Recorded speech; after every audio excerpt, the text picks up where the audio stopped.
So our speaker this morning, I talked about him a little earlier, but he is now the community coordinator for the Young Adult Transformative Collective, which invites young adults into a year of service, spiritual community, and vocational discernment at sites in Asheville, North Carolina. I hope your colleagues are okay. Tucson, Arizona, and Camp Hanover in Virginia. It's pretty fascinating, so you should check out their website. He is also teaching as an adjunct professor in religion and humanities at UNF and preaches throughout the community. As I mentioned, his family of 4 grew to 5 this summer, and his 2 older children are here with us this morning, so welcome. And now let's welcome Matt to the pulpit.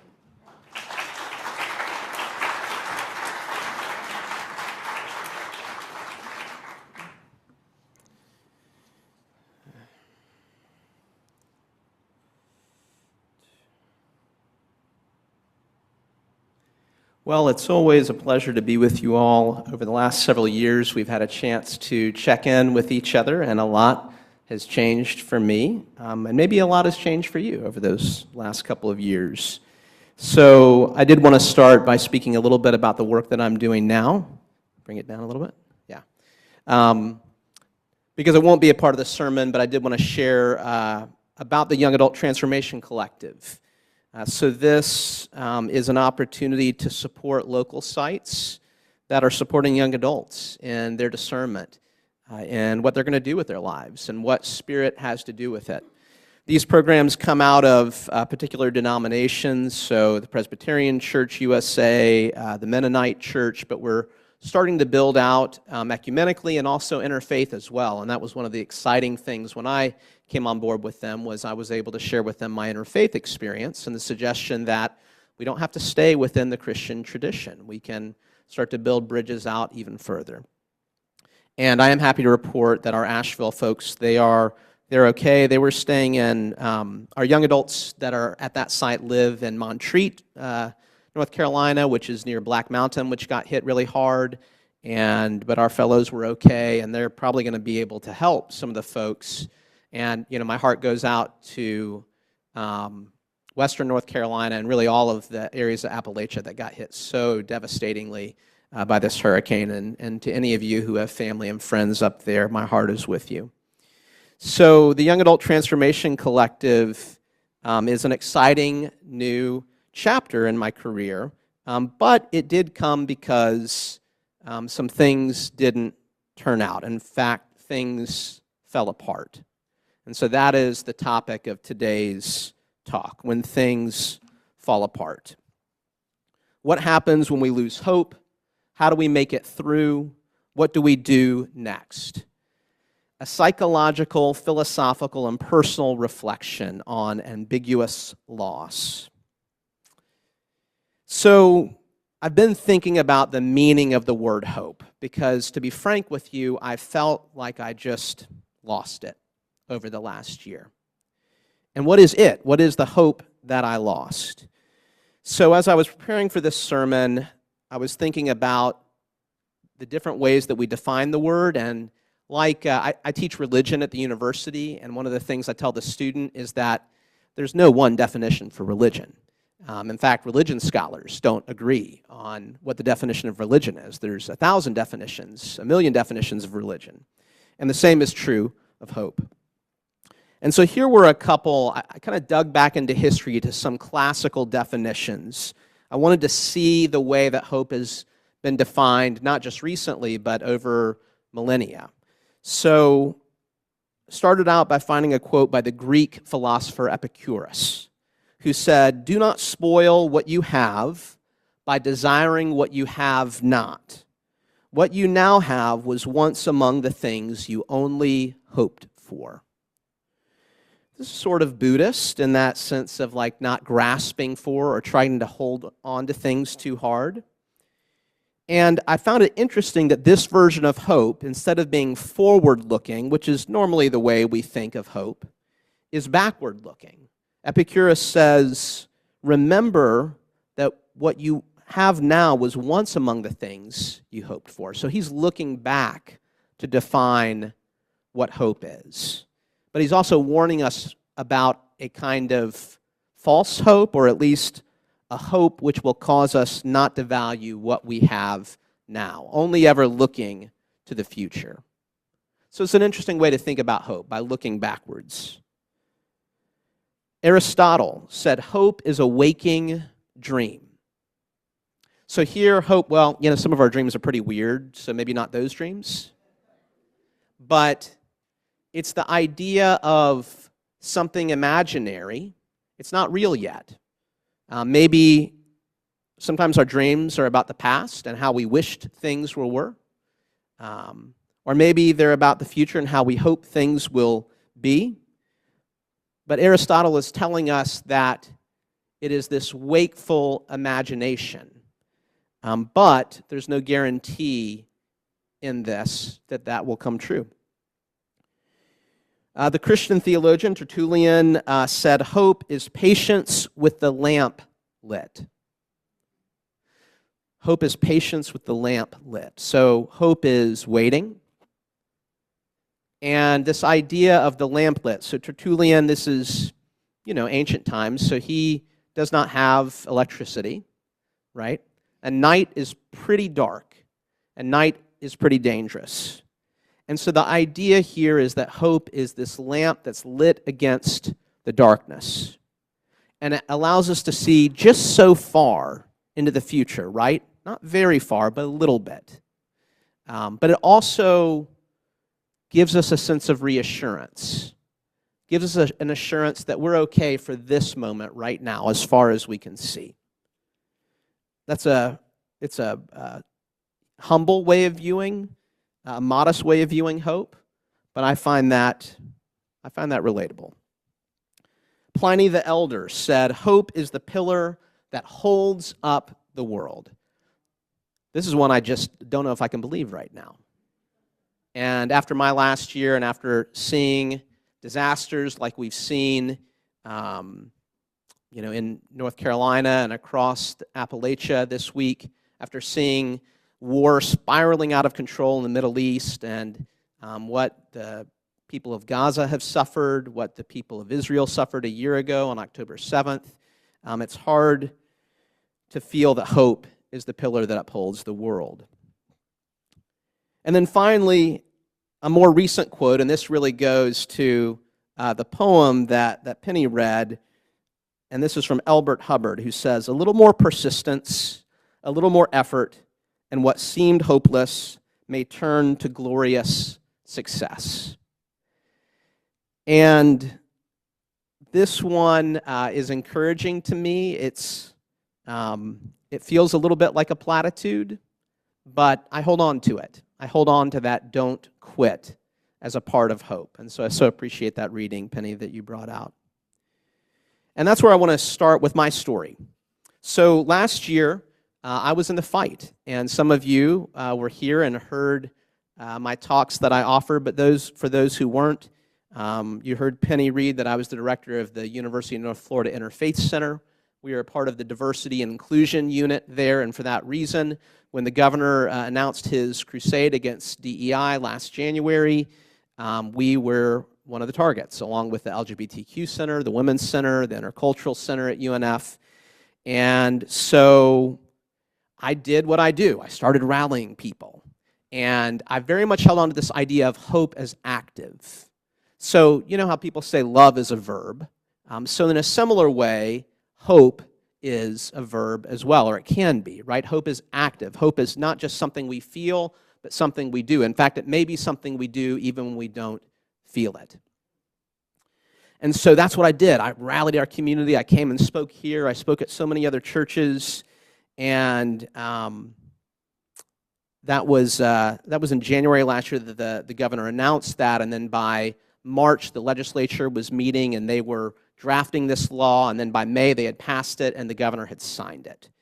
And so throughout all this time, I kept on saying, our hope is in finding each other. Our hope is in finding each other. And so for me, hope was not just active, but it was corporate. And so I came places like here, and you all were wonderful supporters. I'm so grateful to all of you. And I found other supporters as well.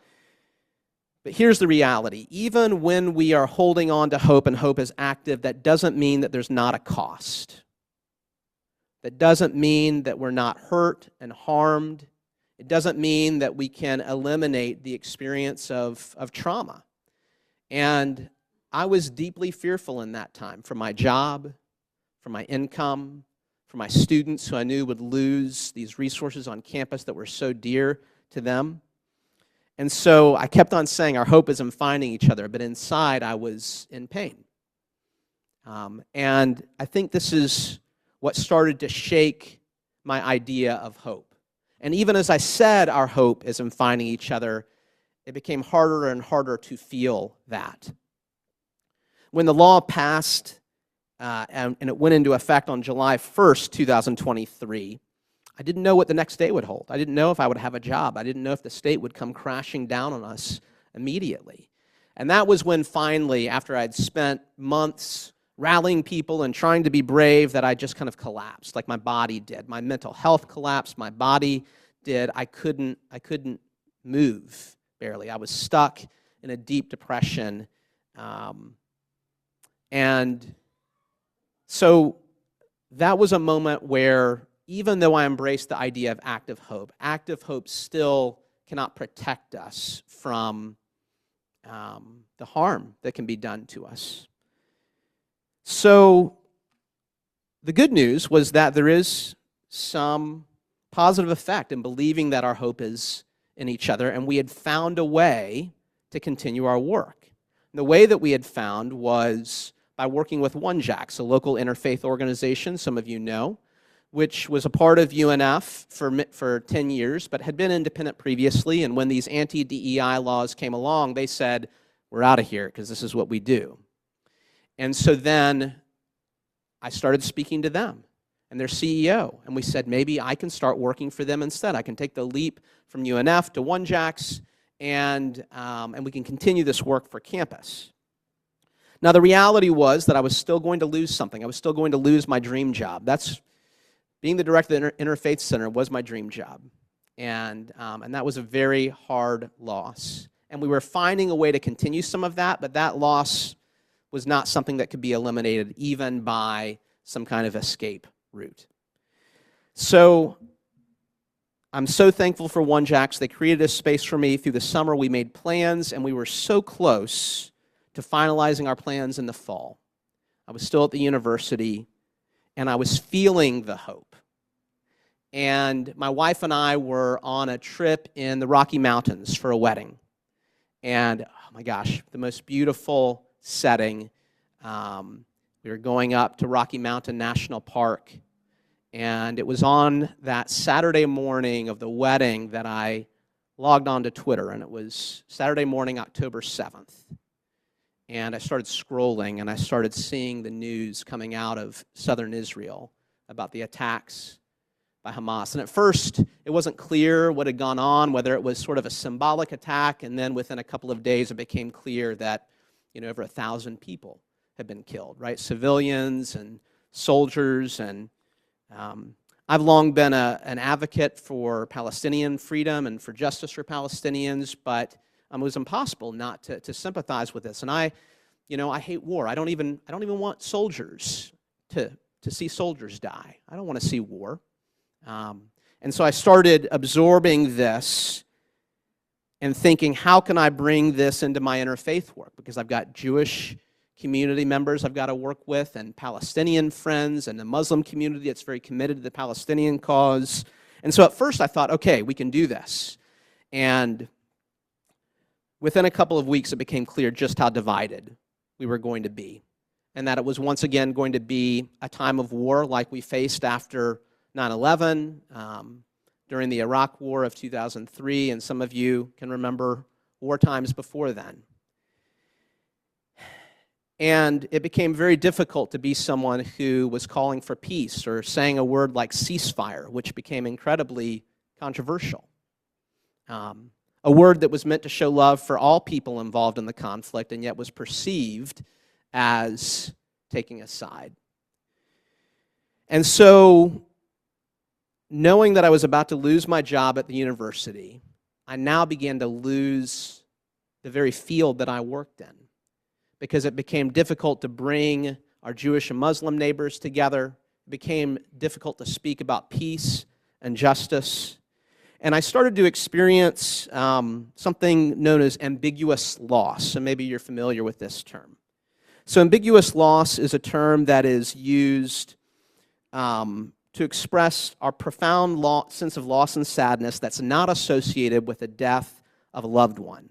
It can be a loss of emotional connection, it can be loss of a career, and often there isn't a sense of closure. Ambiguous loss can feel lonely, stressful, and confusing. Your feelings need to be validated and the significance of the experience recognized. However, there's often no formal recognition that a loss actually occurred. Or if others do acknowledge it, they don't show recognition that it's of any significance. And so you may have intense sorrow, numbness, bitterness, persistent longing, pain, rumination, guilt, and anger. And that is where I landed in the months after October 7th, as I realized that to be an advocate for peace and justice, I would no longer be able to do the work I loved in the way I had done it before.